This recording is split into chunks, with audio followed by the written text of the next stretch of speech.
Salam saudara-saudaraku yang terkasih, salam damai sejahtera bagi saudara-saudari yang dikasihi dalam Kristus Yesus.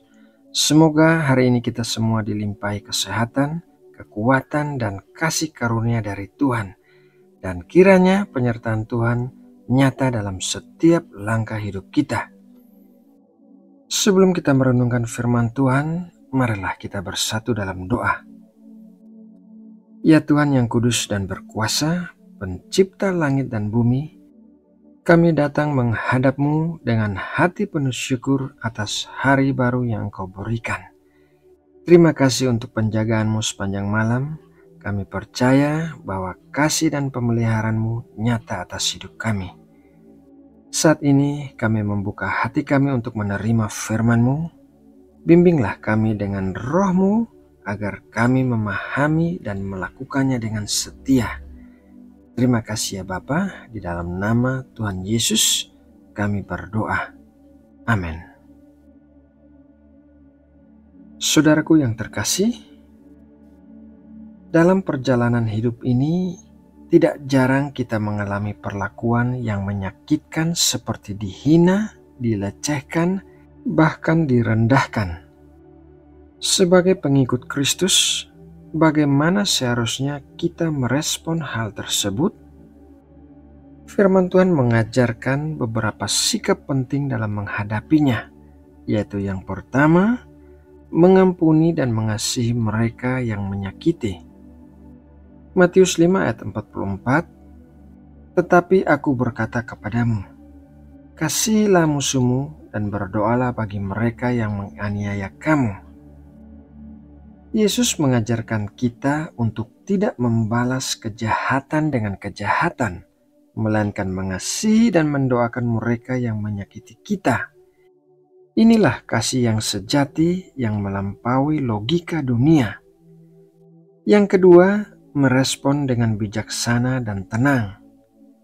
Di dalam Amsal 15 ayat 1, jawaban yang lemah lembut meredakan kegeraman, tetapi perkataan yang pedas membangkitkan amarah.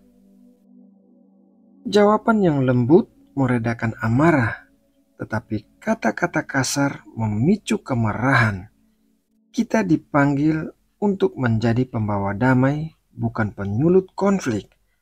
Oleh karena itu, jawaban kita haruslah lemah lembut. Yang ketiga, bersandar pada Tuhan saat terluka. Mazmur 34 ayat 19 berkata demikian, "Tuhan itu dekat kepada orang-orang yang patah hati, dan Ia menyelamatkan orang-orang yang remuk jiwanya." Tuhan dekat dengan orang-orang yang hancur hati. Ketika hati kita terluka oleh penghinaan, kita dapat menemukan penghiburan dalam hadirat-Nya. Poin yang keempat, menyerahkan segala sesuatu kepada Tuhan. Roma 12 ayat 19, "Saudara-saudaraku yang kekasih, janganlah kamu sendiri menuntut pembalasan, tetapi berilah tempat kepada murka Allah, sebab ada tertulis, pembalasan itu adalah Hakku. Akulah yang akan menuntut pembalasan," firman Tuhan. Ayat tersebut mengingatkan kita bahwa pembalasan adalah hak Tuhan, bukan hak kita.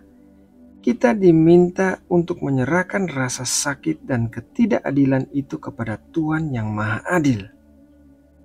Yang kelima, menanti pemulihan dari Tuhan.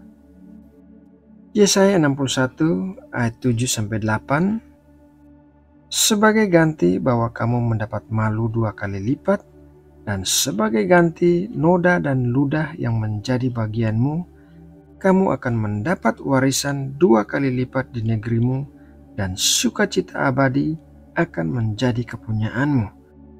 Sebab Aku Tuhan mencintai hukum dan membenci perampasan dan kecurangan.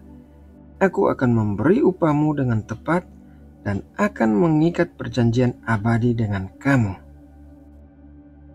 Tuhan berjanji bahwa bagi mereka yang mengalami aib dan kehinaan, Ia akan memberikan kehormatan dan sukacita sebagai gantinya. Tuhan tidak tinggal diam terhadap penderitaan umatnya. Poin yang keenam, membawa luka hati kita kepada Tuhan. Roma 12 ayat 17-18. Janganlah membalas kejahatan dengan kejahatan. Lakukanlah apa yang baik bagi semua orang. Sedapat-dapatnya, kalau hal itu bergantung padamu, hiduplah dalam perdamaian dengan semua orang. Firman Tuhan mengajarkan kita untuk tidak membalas kejahatan, tetapi berusaha hidup damai dengan semua orang. Segala penderitaan kita hendaknya dibawa dalam doa kita kepada Tuhan. Yang ketujuh, tetap teguh dalam identitas sebagai anak Allah.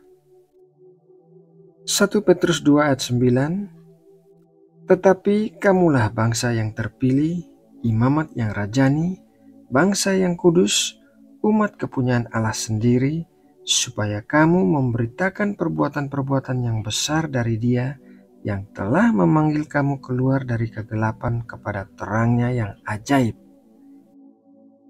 Ayat tersebut mengingatkan kita bahwa kita adalah umat pilihan, dipanggil untuk memberitakan karya besar Tuhan. Identitas kita bukan ditentukan oleh perkataan manusia, tetapi oleh siapa kita di dalam Kristus. Saudara-saudari yang dikasihi Tuhan, saat kita mengalami perlakuan tidak menyenangkan dari orang lain, marilah kita tetap berpegang pada firman-Nya. Dengan kasih, pengampunan, kesabaran, dan iman, kita akan menjadi terang di tengah dunia yang gelap. Nah, saudaraku yang terkasih, demikianlah renungan firman Tuhan kita hari ini. Mari kita berdoa menutup saat teduh kita. Bapa yang di surga, terima kasih untuk firman-Mu yang menguatkan kami. Ajarilah kami untuk tetap bersikap benar di hadapan-Mu, meski kami dihina atau dipermalukan. Kami menyerahkan hati dan hidup kami ke dalam tangan-Mu. Berkatilah kami hari ini dan pakailah kami menjadi saluran kasih-Mu bagi sesama. Biarlah hidup kami menjadi kesaksian yang memuliakan nama-Mu. Kami juga berdoa bagi bangsa Indonesia, kiranya Engkau memberkati negeri ini dengan damai dan keadilan. Terima kasih ya Bapa, di dalam nama Tuhan Yesus Kristus kami sudah berdoa. Amin.